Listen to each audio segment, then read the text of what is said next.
O seguinte da pauta é o número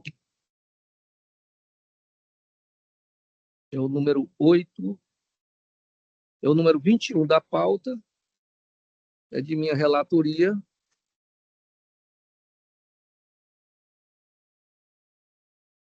É apelação civil 0250427 de 74/2020, em que é apelante Coco Bambu Gestão de Ativos Intangíveis Limitada e apelado André de Castro Fialho. Quem pediu sustentação foi a doutora Débora Parente Rocha, que representa os interesses de Coco Bambu Gestão de Ativos Intangíveis. Doutora Débora, bom dia. É o número 21, sou eu, da minha relatoria. A senhora dispensa a leitura do relatório, doutora Débora? Dispensa, excelência. Muito bem. Quando a senhora estiver pronta, a gente inicia o tempo. Bom dia, excelência. A senhora tem a palavra pelo menos 15 minutos. Obrigada, excelência. Saúdos a todos aqui presentes, agradeço pela oportunidade de falar. Prometo ser breve, até porque o tema envolve a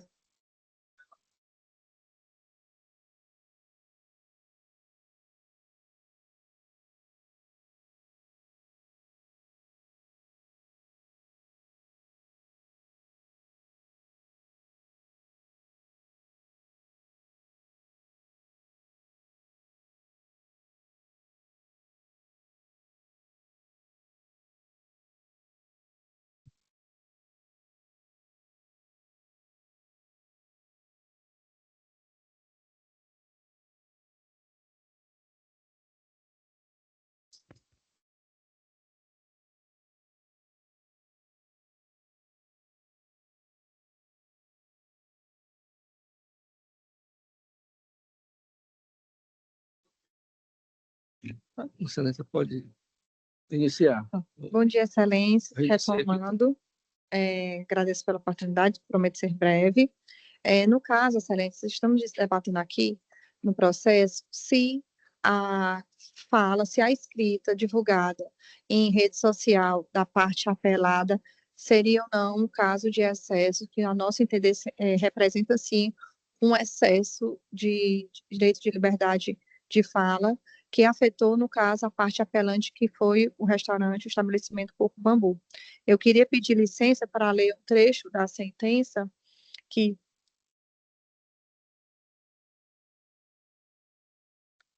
Não, mas deve ser outro. Deve ser outro. Não, tranquilo. Vou só novamente ler o número do processo, eu vou lhe repor o tempo. Do Barbadora Jane, é o 025042774/2020. Está distribuído ao primeiro gabinete, é o número 21 da pauta. Confere aí. Ok? Doutora Débora, perdão novamente. Tranquilo, excelência. Como eu falei, eu queria pedir licença para ler um trecho da sentença que pedimos reforma, porque, a nosso entender, o fundamento da sentença justifica a condenação da parte adversa em dano moral. A sentença fala o seguinte: é certo que, como afirmou o autor, a publicação da ré apresentou matéria que se referia a fake news, que vinculava o restaurante a uma situação desagradável de caráter equivocado, já que o evento não foi comemorativo ao número de mortes na pandemia. É evidente que o conteúdo da matéria atentou diretamente contra a honra e boa fama conquistada pelo estabelecimento ao longo dos últimos anos.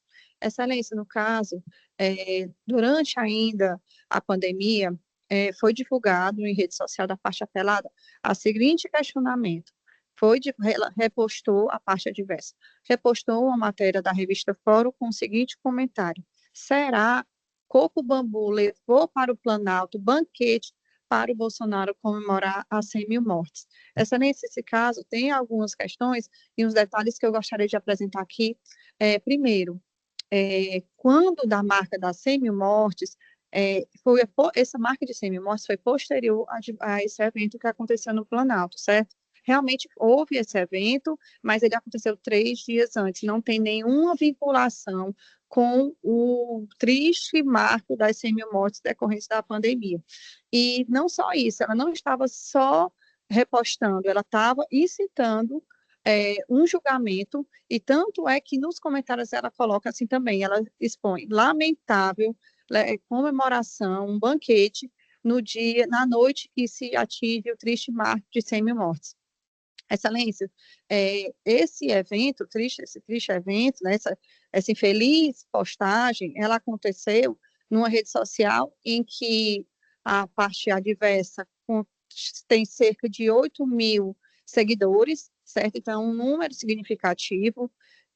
Houve comentários na época sobre isso, pessoas, inclusive, informando que por isso que não iriam para o estabelecimento, e o contexto que se vivia era um contexto muito difícil, inclusive também econômico. As empresas estavam precisando se reinventar, muitas fecharam, e o Coco Bambu não foi diferente, ele precisou se reinventar para se manter vivo no mercado e também, inclusive, para manter os empregos dos seus funcionários.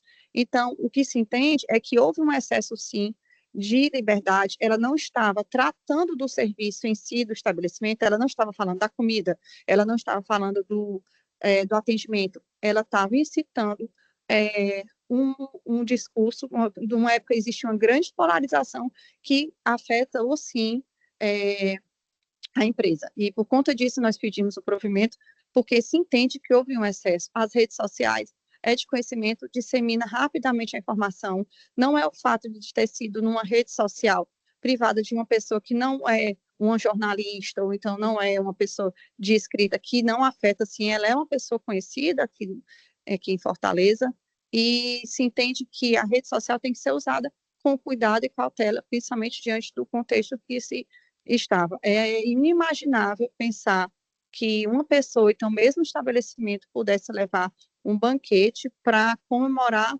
uma lástima de 100 mil mortes. Um comentário de extremo mau gosto, para nosso entender, inclusive, colocamos que chega a ser maldoso, e é por isso que pedimos o provimento da apelação com a reforma da sentença, inclusive com os fundamentos apresentados na decisão que ora a gente requer reforma. Era isso, excelências, agradeço pelo tempo. Doutora Débora, muito obrigado. Cumprimento a senhora pela sustentação. Vou ler a proposta de emenda que foi disponibilizada no sistema PJE de forma provisória. O caso em exame refere-se a uma apelação civil interposta contra a sentença que julgou improcedente a ação de reparação de danos morais fundada em suposta postagem ofensiva realizada em rede social que teria vinculado a imagem de estabelecimento empresarial a fato desabonador. O cerne da controvérsia cinge-se em definir se a postagem realizada em rede social pela parte promovida extrapolou os limites da liberdade de expressão e configurou ato ilícito capaz de ensejar a obrigação de indenizar por danos morais. Razões de decidir. Item 3. A pessoa jurídica pode sofrer dano moral conforme a súmula 227 do Superior Tribunal de Justiça, desde que comprovada a ofensa à sua honra objetiva. 4. A liberdade de expressão assegurada no artigo 5º, inciso 4 e 220 da Constituição Federal não possui caráter absoluto, mas deve harmonizar-se com outros direitos fundamentais, especialmente aqueles relacionados à honra e à imagem.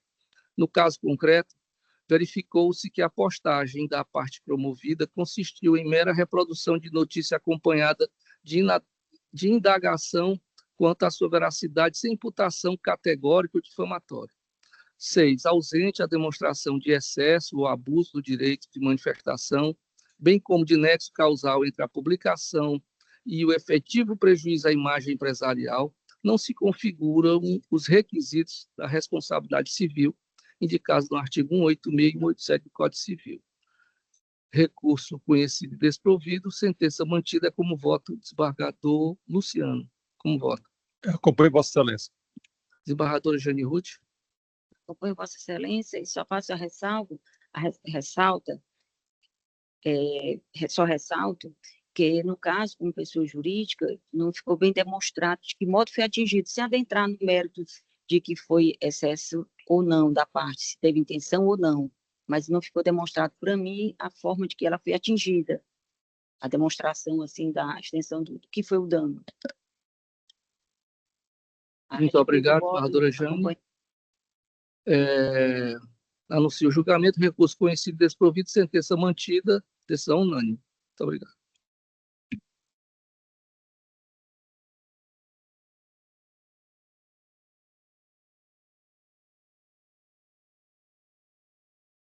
Chama a julgamento o número 17 da pauta, também de minha relatoria, é a apelação civil 0200865, dígito 19, 2022, em que é apelante Manuel da Silva e apelado Antônio Oliveira Alves e Maria Evanilza Silva de Souza.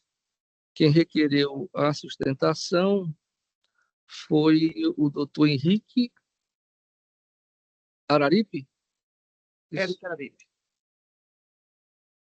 Eric Araripe, é isso? Representa a apelada.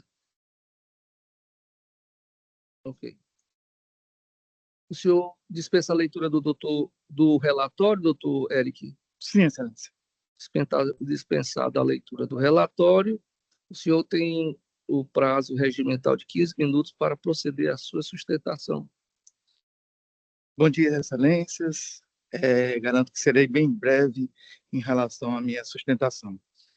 Referido processo, né, aconteceu no ano de 2022, um breve relato sobre o processo, só para a gente, né, relembrar. E a minha cliente, ela teria adquirido um terreno lá na localidade de Pedrinhas, na Baleia, e iniciou a construção da sua residência, de uma casa de praia, que era um sonho que ela tinha na vida.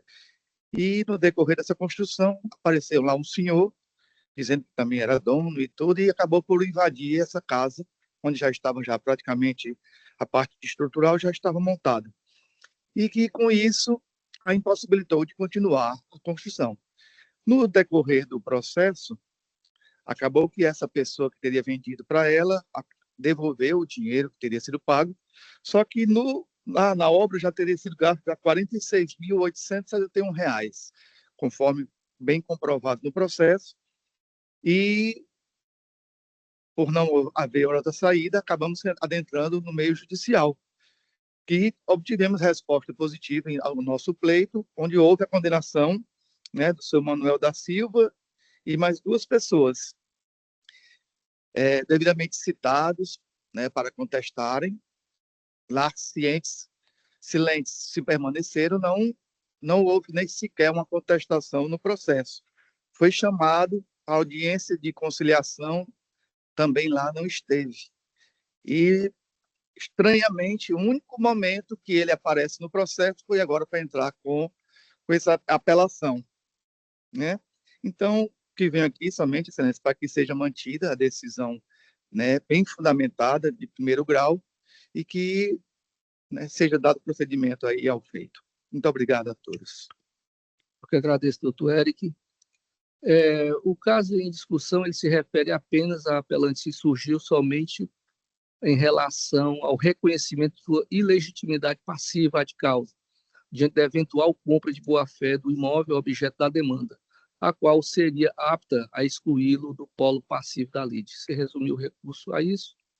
A parte destacada é a seguinte: o voto já foi disponibilizado provisoriamente para os membros da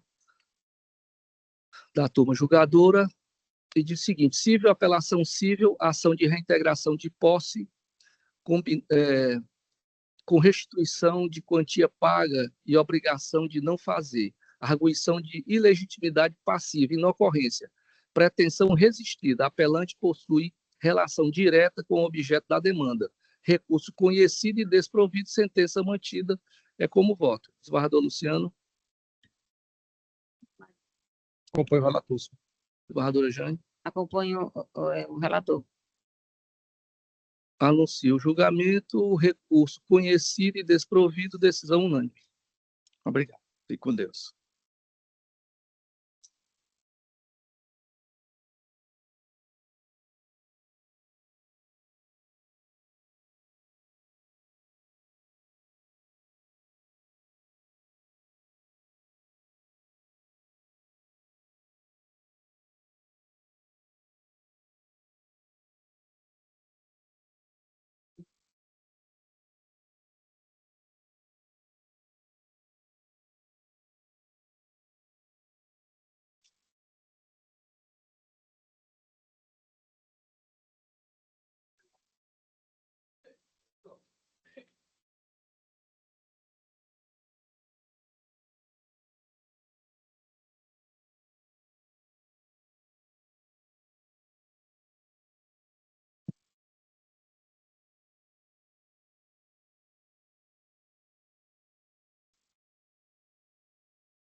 Eu chamo a julgamento o processo 56 da pauta, apelação civil 0090470, dígito 23/2009, da relatoria do segundo gabinete, sob a responsabilidade do desembargador Luciano, em que é apelante New Land Veículos Limitada e apelado Orplac, Organização de Placas e Adesivos Limitada.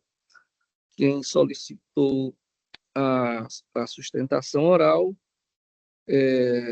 representando a New Land Veículos, é a doutora Karine Ronce de Alcântara. Perfeito. Tudo bem, doutora? Tudo ótimo. A senhora dispensa a leitura do relatório? Perfeito, sim, excelente. Muito bem. A senhora tem a palavra pelo prazo regimental. Pode iniciar. Excelentíssimo senhor desembargador relator, desembargador presidente, e demais presentes aqui na presente Câmara, bom dia a todos.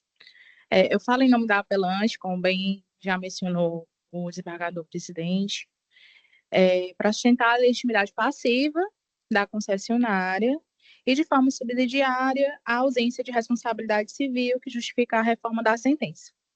O caso aqui ele é bem simples. O autor, ele teve o seu veículo envolvido em um sinistro e foi encaminhado à New Land, à oficina da New Land, que atuou no presente caso enquanto oficina credenciada da seguradora Sul-América, que era, né, contratada pelo autor. E a concessionária, ela atuou enquanto prestadora de serviço da seguradora. Ela não tinha uma relação direta com a parte autora, né? E, diante disso, ela somente poderia atuar em conformidade com as autorizações, né, da seguradora, que demorou para fazer as liberações e vistorias, e etc. Essa demora não decorreu do ato da concessionária, mas da seguradora, que é quem deveria responder por eventual prejuízo. Ademais, é importante ressaltar que o valor que foi arbitrado na condenação da sentença de mérito, ela é referente a danos emergentes de um veículo, né, locação de veículo pela parte autora. E essa obrigação de fornecimento de veículo reserva, ela parte da contratada, que em caso era a Sul-América. Portanto, a New Land não possui relação contratual com a parte autora, não deu causa ao dano e também não, e por isso não pode ser responsabilizado por um atraso sobre o qual não tinha qualquer ingerência. Além disso, excelências, o pedido constante na inicial era para danos emergentes, dano moral, perdão,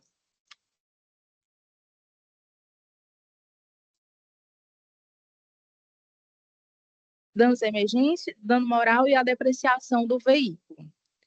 E somente um foi acolhido, que foram os danos emergentes. Ou seja, mais 70% do pedido autoral foi rejeitado. Isso caracteriza a sucumbência mínima da ré, conforme o artigo 86. Portanto, ainda que se mantenha a condenação, os ônus da sucumbência deveriam ser invertidos com a condenação da parte autora ao pagamento integral das custas e honorários. Portanto, o que se requer é o acolhimento da preliminar de legitimidade passiva, o afastamento da condenação por ausência de responsabilidade e, em último caso, o reconhecimento da sucumbência mínima da apelante. Muito obrigada. Obrigado, doutora. Com a palavra, o eminente relator. Aqui apenas a cabeça da emenda, que eu creio que seja suficiente. Processo civil, processo civil, recurso de apelação, indenização por perdas e danos emergentes, configurado sentença de parcial procedência. Peraí, deixa eu só conferir aqui se é isso mesmo.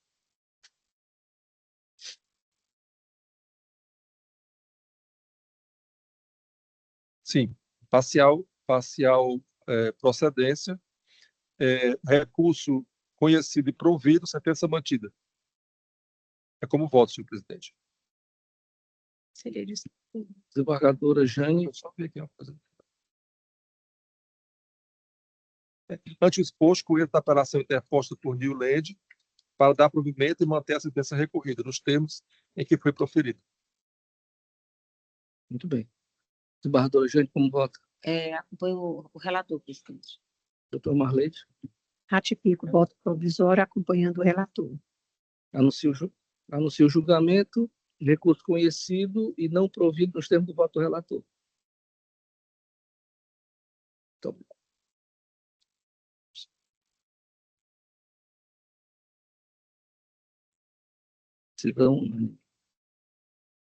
Vamos seguir agora aqui o roteiro dos pedidos de sustentação.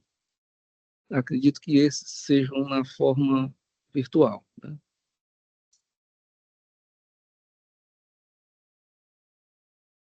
É o número 108 da pauta.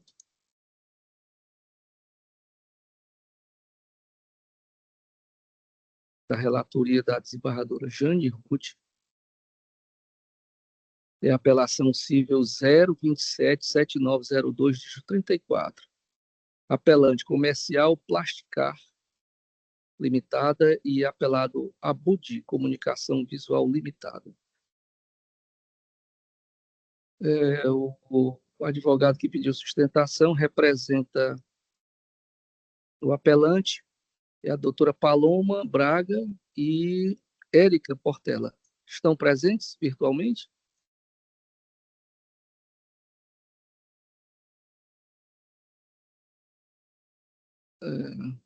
Chamo novamente doutora Érica Portela e doutora Paloma Braga. Estão presentes?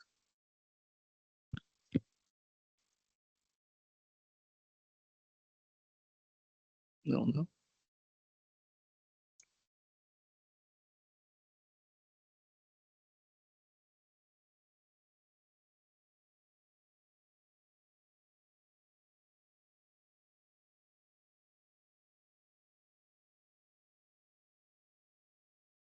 Então, Vossa Excelência quer só ler a desembargadora Jane Apel, o destaque da emenda? Se não posso. Só o final, só a parte dispositiva. Recurso conhecido e parcialmente provido, apenas para reconhecer a aplicabilidade do CDC, mas mantendo a improcedência da ação. Eu acompanho a relatora, desembargador Luciano. Acompanho a relatora. Anuncio o julgamento, recurso conhecido e parcialmente provido apenas para reconhecer a aplicabilidade do Código de Defesa do Consumidor, mas mantendo a improcedência da ação. Decisão unânime. O próximo pedido é o 118, é a apelação civil, número 0233021, de 98/2024. A relatora é a desembargadora Jane Ruth. E o pedido de sustentação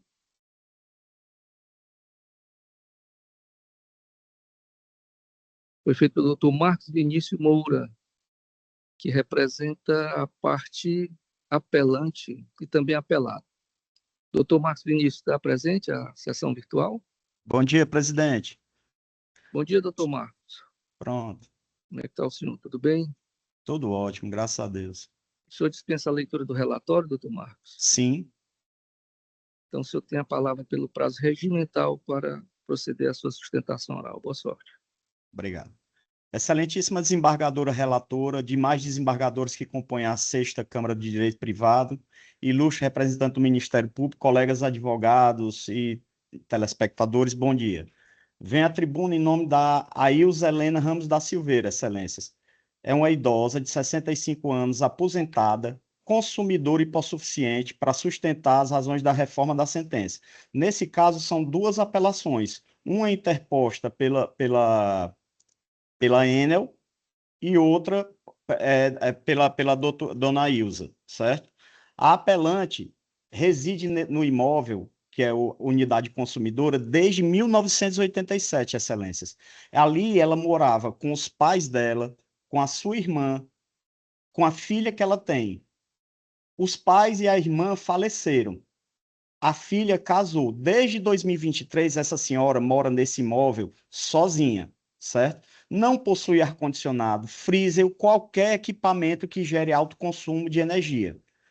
Historicamente, Excelências, as contas de energia giravam em torno de 230, havia vezes que dava R$ 180, era o histórico de consumo pregresso. Isso até março de 2024, certo? A partir de março de 2024, houve alguma alteração na Enel, que essas contas de energia que tinham média de 230, 180 a 230 reais, passaram a vir, Excelência, pelo menos 10 vezes, com valor 10 vezes maior, aferido de forma equivocada. A 1ª de março e abril vieram, para os senhores terem noção, em R$ 1.717, e a de abril, R$ 3.723. Ela procurou a Enel e, administrativamente, eles reconheceram o erro e fizeram a alteração dos valores, certo? Ou seja, ele disse que era um erro sistêmico e queria corrigir. Não corrigiram. A de maio já veio com 2.432. Detalhe, ela continua, nesse período, havia períodos em que ela passava, que a filha mora em Brasília, a filha única que ela tem mora em Brasília, ela passava períodos com apartamento fechado, e vinha R$ 2.432. Ela não tinha condição de pagar, ajuizamos a ação. No juízo de 1º grau, foi deferida a tutela de urgência com vistas a impedir o corte e negativação. Ciente da decisão interlocutória, a Enel descumpriu a decisão judicial, cortando a energia da apelante em 4/9/2024. Já estava citada, conforme consta nos autos, ela tinha plena ciência que não poderia fazer isso. O problema é que havia uma desconexão entre o setor jurídico da Enel, o setor de relacionamento e o setor de cobranças. E isso persiste, Excelências, até hoje. E esse é que é o grave ponto em que a gente tem que ver. Além da decisão, foi feito o corte em 4/9, em 11/9 foi refeito, apresentado lá junto à Enel, a decisão do juízo de piso. Em 11/9 e 1/10 vieram novamente efetuar cortes, entendeu? Então essa mulher saía desesperada, descendo de camisola pelo condomínio para apresentar a decisão judicial ao operador de corte lá da Enel, que às vezes tinha mais sensibilidade e outras vezes dizia, se vire, entendeu? Então essa senhora passou por muito constrangimento, não era só constrangimento, dano mesmo. Não se trata de cobrança abusiva, trata-se de corte de energia elétrica de uma idosa, mesmo sob ordem judicial que proibiu o corte. Esse erro, a Enel vem aos autos, Excelências, e chama de um erro sistêmico, entre aspas, todas as aspas aí, porque era um problema técnico que ela corrigiria. Nós estamos hoje no dia 8 de outubro de 2025 e a conta atual, para os senhores terem ciência, é de 2.197,07. A conta de setembro veio 2.331,32. A conta de agosto, 2.394,59. Não há possibilidade dela ter consumido isso, ela mora só, como disse, não tem equipamentos de grande consumo. A Enel não tratou de ir lá e fazer as mudanças que eram necessárias para aferir o que ela consome, o real consumo dela. Ou seja, a Enel segue errando na aferição e faturamento das contas, mantendo a apelante em constante ameaça de corte e endividamento. A sentença julgou procedente a ação, determinando o refaturamento das contas pela média histórica e fixando indenização em somente R$ 4.000. Contudo, Excelências, esse é que é o busilis do que nos traz aqui hoje. Que ela garante a proibição de corte apenas até o trânsito em julgado. Como ela persiste no erro e não corrige as contas, o que é que acontece? Vai transitar em julgado a decisão de Vossas Excelências, presumo que deferindo nossos pedidos, e vai continuar fazendo as contas virem em valores exorbitantes, porque ela não se preocupou de ir lá corrigir o medidor dela, ou o que quer que seja, que está faturando pelo menos 10 vezes mais o consumo real da apelante. Se for permanecer a sentença nos termos que está, após o trânsito em julgado, ela vai poder efetuar corte. Aí vamos ter que voltar a buscar o auxílio do judiciário emperrando essas ações. Então, se o erro sistêmico não for corrigido, a autora poderá voltar a ser cobrada. Não é um mero dissabor, Excelência, é violação grave da dignidade humana com constrangimento público perante todo o condomínio. Aí, por isso, a gente pede 3 questões. Tem que a necessidade de correção definitiva do erro sistêmico, certo? É imprescindível que a Enel seja compelida a corrigir o erro de aferição e faturamento, seja por troca de medidor, ajuste técnico ou qualquer... A gente não tem perícia técnica para dizer qual é a origem do erro. Sabe-se que está errado, ele mesmo confirma que está errado, certo? A outra, majorar os danos morais. Os danos morais que essa senhora vem sofrendo até hoje, Excelência, ficou há mais de um ano de judicialização. A gente tá aqui, foi aferida em R$ 4.000. Em casos semelhantes, a gente vê, ela é uma senhora idosa, 65 anos de idade, mora sozinha, foi condenada em R$ 4.000. Ela teve efetivamente energia cortada. Depois da energia cortada e religada, teve mais 3 episódios, pelo menos, de funcionário da Enel comunicando lá o condomínio e ao síndico o corte, autorização para corte. Então, pede-se também a majoração do valor. E, por último, Excelência, a condenação e a majoração das astraentes por descumprimento de ordem. Requer que se fixe uma multa até que a Enel comprove o efetivo conserto, reparo dos modos de aferição. Até lá, se não for, a gente queria que Vossas Excelências deferissem astraentes e a impossibilidade dela efetuar cortes. Portanto, o que se requer é o indeferimento total da apelação oposta pela Enel e o deferimento de todos os termos da nossa apelação e das contrarrazões apresentadas. Obrigado, Excelências. Muito obrigado, doutor Marcos. Com a palavra, a eminente relatora. Obrigada, presidente. Eu vou ler só a proposta que o cabeçalho da emenda, que está bem claro. Consumidor e processual civil, apelações cíveis, fornecimento de energia elétrica, cobranças abusivas, aumento abrupto e injustificado do consumo, ausência de prova da regularidade das medições, falha na prestação do serviço, responsabilidade civil objetiva da concessionária, refaturamento, dano moral configurado, quanto indenizatório mantido em R$ 4.000, valor proporcional e razoável, multa combinatória extraente, majoração para R$ 300 por dia, limitada a 30 dias, fixação de multa específica de R$ 1.000 em caso de corte indevido relativo às faturas desproporcionais, razoabilidade e proporcionalidade observadas, recursos conhecidos e desprovido da parte ré e parcialmente provido da parte autora, sentença parcialmente reformada. É como voto, presidente. Muito bem, esbarradora Jânio, eu acompanho. A relatora, esbarrador Luciano. Acompanha a relatora também. Pastor, me diga só uma coisa. Quem vota na esbarradora Jane é... Ah, perdão. Sou eu e a esbarradora Marleide. Eu não voto. O senhor votava antes. Acontece aqui, apesar de eu já ter repetido essa votação várias vezes, mas nesse aqui...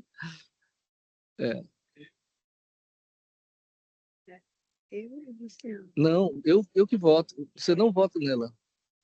O senhor não vota na... Eu voto. Eu voto na Jane e no Luciano. Ela é a primeira a votar, eu que voto. Mas o erro foi meu, que induzi Vossa Excelência a desembargadora. Acompanha a relatora, ratificando o voto provisório. Muito bem, eu também acompanho a eminente relatora, anuncio o julgamento, recursos conhecidos, desprovido da parte ré e parcialmente provido da parte autora, sentença parcialmente reformada, decisão unânime. Obrigado, Excelências. Bom dia. Bom dia. O próximo da sequência é o agravo de instrumento, é o número 13 da pauta, 13. É de minha relatoria, o agravo de instrumentos 301-0591-54-2025, em que é agravante Gilberto de Oliveira e agravado Banco Imbursa S.A. e outros. Quem pediu a sustentação foi o doutor Bruno Anderson Mendes Amoedo Ferreira, representando o agravante Gilberto de Oliveira. Doutor Bruno está presente à sessão?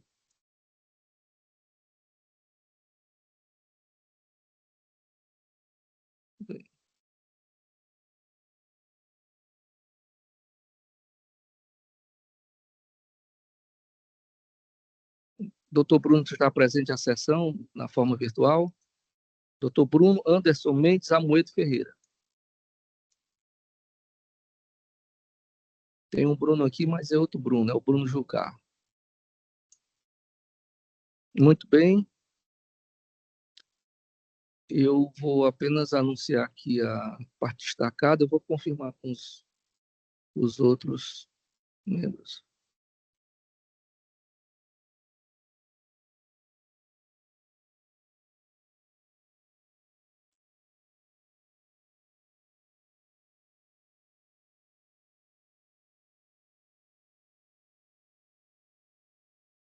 Processo civil, direito do consumidor, agravo de instrumento, ação de repactuação de dívidas, superendividamento, tutela de urgência, indeferida na origem, suspensão, limitação de descontos de empréstimos consignados e pessoais, margem consignável legal, mínimo existencial, ausência de prova documental cabal, necessidade de dilação probatória para aferição da real extensão do endividamento e possibilidade de antecipação dos efeitos pretendidos, recurso conhecido e desprovido.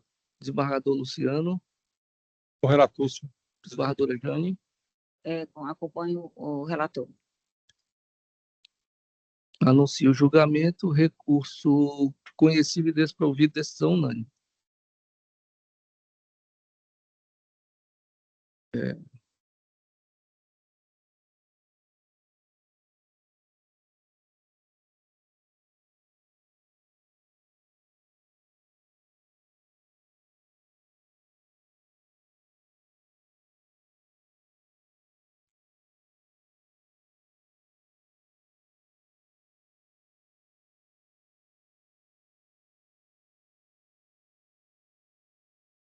Muito bem.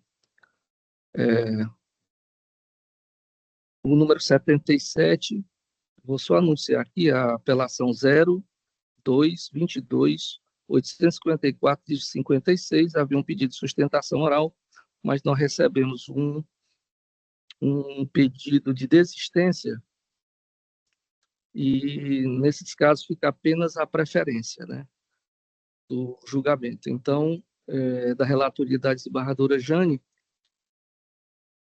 Vossa Excelência poderia anunciar apenas o resultado. 77. É o 77. Só a parte positiva, né? Recurso conhecido e desprovido. Muito bem. Doutora Marley? Acompanhe a relatora. Eu também acompanho a relatora, decisão unânime, recurso conhecido e desprovido. O próximo da sequência é o número 55 da pauta, é a apelação cível, uma sequência de 5 zeros, 66, dígito 16, 2018. É da relatoria do eminente desembargador Luciano Lima, em que é apelante Icavel Iguatu Cavalcante Veículos Limitados e apelado Antônio Rodrigues Teixeira. Quem solicitou a sustentação oral, o doutor Roberto Lopes, patrono da apelante Icavel. O doutor Roberto está presente à sessão? Sim, Excelência. Muito bem, doutor Roberto. Bom dia, seja bem-vindo. O senhor dispensa a leitura do relatório? Sim, Excelência. O senhor tem a palavra para a sustentação oral pelo prazo regimental. Boa sorte. Obrigado, Excelência. Bom dia, presidente, desembargadoras, desembargadores presentes, colegas advogados presentes. Excelências, vou ser bem breve na minha sustentação, porque eu quero trazer apenas os fatos, né? O que houve, de fato, nesse caso que nos trouxe a esse recurso.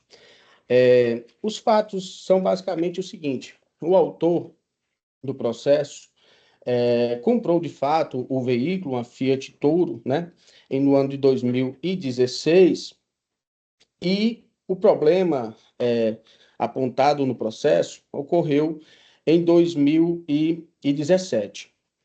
Ocorre, Excelências, que o que de fato ocorreu, houve um problema em que o carro adquirido chegou a ter um problema de arrefecimento no motor e chegou como a gente chama no popular, de bater o motor do carro. A parte autora alega que seria culpa da Icavel, da requerida e da recorrente aqui no caso, porque foi feita uma troca de óleo, uma troca de filtro de combustível e filtro de ar-condicionado 5 dias antes do fato ter ocorrido. Conforme já bem esclarecido na questão do recurso, esse fato ocorreu, embora 5 dias após a troca desse óleo de motor e a troca do filtro de motor e a troca do filtro de ar-condicionado, muito embora tenha sido 5 dias, mas o veículo ele rodou mais de 2.000 quilômetros nesses 5 dias, né? E o laudo produzido por uma outra concessionária, que também é da Fiat, foi claro no sentido de dizer que o problema houve com relação ao problema de arrefecimento no motor do carro. Ocorre que esse serviço não foi contratado, né, pelo autor na hora que foi feito a troca de óleo e a troca do filtro de motor, foram feitos apenas a contratação desses 3 serviços e não foi contratado a troca do óleo, do arrefecimento, né, do líquido de arrefecimento de motor. E não foi contratado e não foi indicado também pela concessionária que teria que ser trocado, simplesmente porque, conforme o próprio manual do veículo, essa troca ela só deveria acontecer a cada 2 anos. E como eu disse aqui, o veículo foi adquirido em 2016 e o problema ocorreu em outubro de 2017. Portanto, não havia nem uma obrigação de praste, vamos dizer assim, uma obrigação de manual, que a concessionária fizesse essa troca desse líquido de arrefecimento. E, portanto, não houve qualquer imperícia da prestação de serviço. Porque se a troca, se mesmo o autor pedindo que fosse feita a troca de óleo, a troca de filtro e a troca do filtro de ar-condicionado, o filtro de óleo, o filtro de ar-condicionado, mesmo que o autor tivesse contratado esses serviços, por uma questão profissional e uma questão até de prática profissional dos mecânicos da concessionária, eles poderiam ter verificado e ter indicado a troca desse óleo, desse líquido de arrefecimento do motor. No entanto, conforme o manual, inclusive tem a documentação no processo, nos autos que provam isso, o manual diz que essa troca só é necessária a cada 2 anos. A sentença de primeiro grau julgou improcedente com relação à fábrica, né, no caso a Fiat, e condenou a concessionária ao pagamento do ressarcimento dos gastos que foram efetuados para conserto, né, ou troca das peças do motor do autor, do carro do autor. Isso nos causa estranheza, porque se houve um problema no motor por questão do arrefecimento, do líquido de arrefecimento no carro, E a concessionária não tinha a indicação pelo próprio manual do fabricante que esse líquido deveria ter sido trocado aos 50 mil quilômetros, né, que foi quando foi feito essa troca desses produtos, né, do óleo, dos 3 itens que eu relatei aqui. Então, nesse caso, poderia ser um problema de fábrica. No entanto, não foi feito uma instrução com relação à questão de um laudo técnico que verificasse se foi um problema de fábrica. Foi verificado, apenas foi colocado em xeque e foi entendido assim pelo magistrado de primeiro grau que o problema estaria relacionado à não verificação quando da prestação de serviço da troca do óleo do motor, né? Sendo que o próprio manual, e aí mais uma vez sendo redundante, mas mais uma vez dizendo que a troca, o manual do próprio fabricante diz que esse item não deveria, não precisaria, não deveria, não tem indicação que seja trocado. Então, se o veículo não tinha 2 anos de uso, então por que seria trocado, né? Então, estaria, a nosso ver, mais relacionado a um problema que a gente alega que, de fato, é o que a gente traz, que é um problema de uso, porque o autor, ele rodou 5 mil quilômetros, em 5 dias, melhor dizendo, ele rodou mais de 2 mil quilômetros, né, no veículo, sem se atentar para a verificação desses níveis, né, de líquidos no carro, que é uma coisa que todo mundo, né, o brasileiro médio sabe que você vai fazer uma viagem, ou está em uma viagem prolongada, né, é prudente que você verifique os sinais, né, do carro, se não apareceu algum indicativo no painel relatando que poderia estar acontecendo uma falha, que poderia ocasionar, aí, no caso, combinou com o motor, a queima do motor, né, o batimento do motor. Então, em 5 dias, rodasse mais de 2 mil quilômetros, né, sem essa verificação, me parece que o autor ele acabou dando causa, né, à questão de não verificar, não ser zeloso, não ser cuidadoso. A gente vê várias propagandas, né, rádio e TVs e tudo, que explica, e o próprio manual do autor, do veículo do autor, explica essas situações que você deve sempre verificar periodicamente, né? E quando em viagens, principalmente viagens prolongadas assim, verificar ali os componentes do veículo. Então, excelências, para resumir, para finalizar, o que a parte, o que o réu traz aqui, a parte requerida traz aqui, é que, de fato, o que houve aqui foi uma negligência, vamos dizer assim, sem querer ofender a parte autora, mas o que houve aqui foi o autor da ação, o dono do veículo, ele não verificou os itens quando de uma viagem muito longa que poderia ter evitado o problema.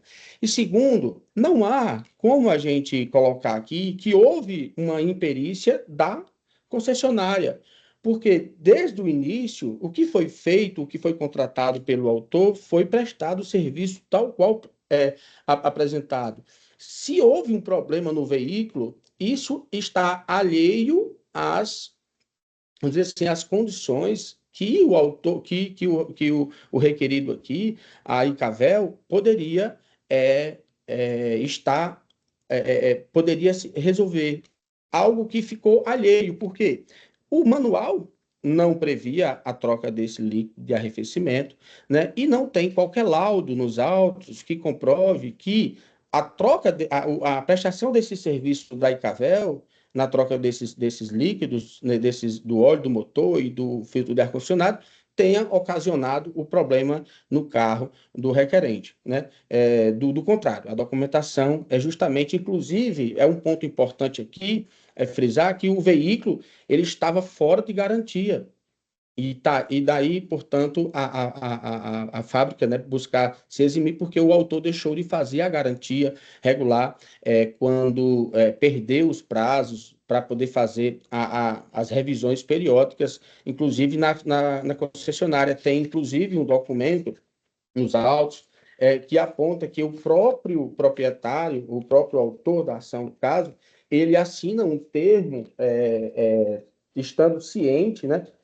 O documento está no ID 2225 7415, o qual o próprio autor ele assina um termo reconhecendo que ele perdeu a garantia do veículo porque deixou de fazer a revisão em dia, a revisão anterior dos 40 mil quilômetros, né? Então, mostra que o requerente acabou sendo imprecioso com relação aos cuidados, né, que o próprio veículo requer. Perdeu a garantia dos 40 mil quilômetros, perdeu o prazo para fazer essa garantia e deixou de ser cuidadoso, vamos dizer assim, no sentido de acabar que não verificando ali um problema que poderia, numa viagem muito longa, de mais de 2.000 quilômetros, o qual o autor percorreu em 5 dias. Essas são as razões, excelências,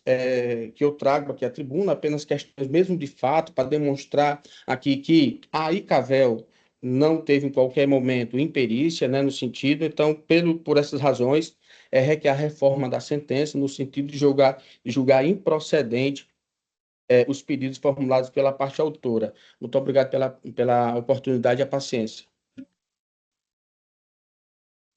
Muito bem, doutor Roberto. Meus cumprimentos. Eu devolvo a palavra ao eminente relator. Pois não, senhor presidente, meus cumprimentos ao doutor Roberto pela ostentação. Eu vou aqui ler a cabeça da emenda, que eu creio que seja suficiente.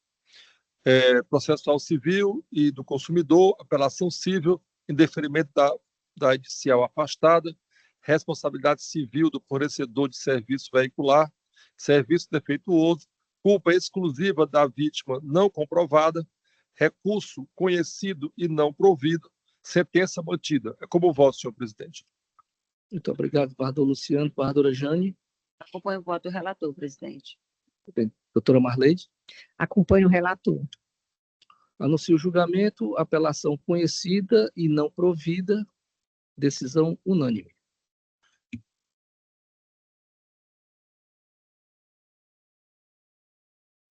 Próximo processo com pedido de sustentação oral é o número 70 da pauta, é a apelação civil 021-0616, de 39, 2022, da relatoria da desembargadora Jane Ruth, em que é apelante Francisco Otacílio Fernandes Madeira e apelado Mercado Livre, atividade de internet.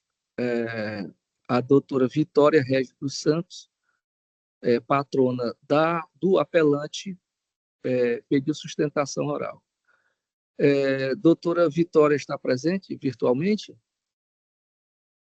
Presente, excelência. Presente, doutora Vitória. Bom Tudo dia. bem? Como é que está a senhora? Tudo bem, graças a Deus. A senhora dispensa a leitura do relatório? Dispensa, excelência. Tentando localizar aqui. A senhora ativou a câmera? Ativei. Aparece aí? Está normalizada? Não, apenas aqui indica... Normalizou agora. Agora normalizou. Muito bem. A senhora tem a palavra pelo prazo regimental para sustentação. Boa sorte.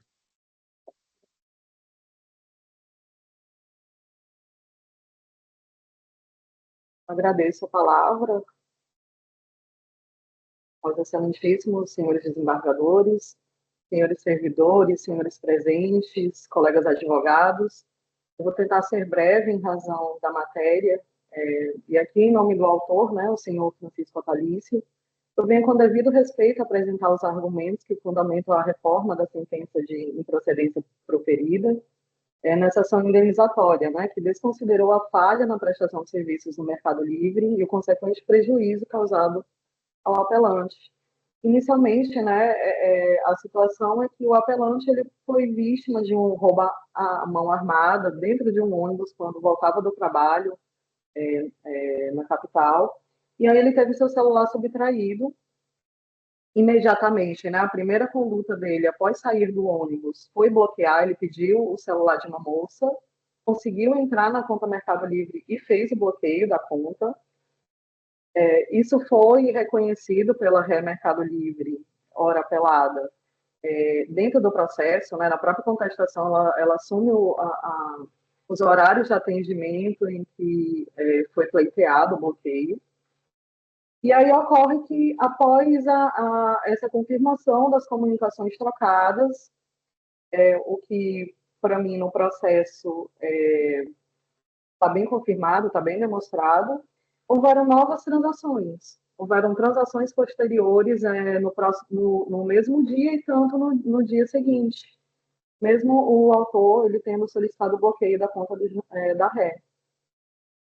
E aí essas transações, além de transferências, pagamentos de contas, inclusive em contas em bares, né, houve também um empréstimo, um pedido de empréstimo que por si só ele passa por essa análise de crédito, né, e ainda assim, com relação ao autor, foi feito de forma muito rápida. E ainda assim ocorreu, mesmo tendo esse pedido anterior de bloqueio da conta e informando justamente o roubo. Então, essas transações causaram muito prejuízo ao autor, né? Porque ele vinha tentando organizar, é uma pessoa ali que realmente vive de salário mínimo. Esse valor era era a reserva que o autor tinha, né, para caso de doença, já um idoso. Então, assim, ele ficou sem essa reserva justamente por conta desse bloqueio que deveria ter ocorrido e não ocorreu. Então, isso para mim está bem claro, né, essa questão da negligência da REC, que deveria ter realizado o bloqueio e não fez, em evidente violação ao Código de Defesa do Consumidor, a violação ao dever de segurança, né, que deve ser mantido. E aí teve falha nos mecanismos de segurança da RE, que deveria ter concluído esse bloqueio, não fez. E por isso a RE precisa ser responsabilizada em razão dos danos materiais de 1.000 e pouco, né, mais os danos morais que o autor sofreu. Lembrando que é um senhor idoso, enfim, ficou sem a sua reserva de emergência, teve dificuldade financeira, não pode parecer muito dinheiro, né, mas para ele, que é uma pessoa que vive realmente salário mínimo no setor de construção, né, ele é servente, no caso, fez muita falta. Então, assim, o meu pedido é esse, de ser reconhecida a negligência da REC, que não adotou as providências adequadas para bloquear as transações fraudulentas e causou sérios transtornos ao apelante, que perdeu sua reserva de emergência, que era essencial para o sustento dele e da sua esposa, ambos idosos. Tá? E o pedido é esse, declarar a inexistência dos débitos oriundos, a devolução de valores descontados indevidamente da conta do apelante e a condenação da apelada à indenização por danos morais. Eu agradeço pela atenção dispensada e é isso. Bom dia. Bom dia, doutora Vitória. Muito obrigado. Eu devolvo a palavra à eminente relatora. Obrigada, presidente. Eu vou ler aqui a proposta da emenda e só o item 5 das razões de decidir. Direito do consumidor, apelação civil, transações financeiras realizadas após roubo de celular, responsabilidade civil do fornecedor, fortuito externo, falta de comprovação de comunicação prévia à empresa, recurso desprovido. E no item 5, eu chamo a atenção que o autor não apresentou elementos probatórios que demonstrassem que as movimentações ocorreram após o pedido de bloqueio. Tampouco comprovou o envio de comunicação imediata à RE, anterior às transações. A prova documental indica que as transações foram realizadas no mesmo dia do roubo, 22 de janeiro de 2022, e a empresa RE foi comunicada apenas dia 25 de janeiro de 2022, 3 dias após os fatos. Então, eu voto no sentido desse provimento, presidente. Muito bem. Doutora Marley, como vota? Acompanha a relatora. Eu também acompanho a eminente relatora, anuncio o julgamento, recurso conhecido e desprovido, decisão unânime. Obrigada. Bom dia. Não de nada, bom dia.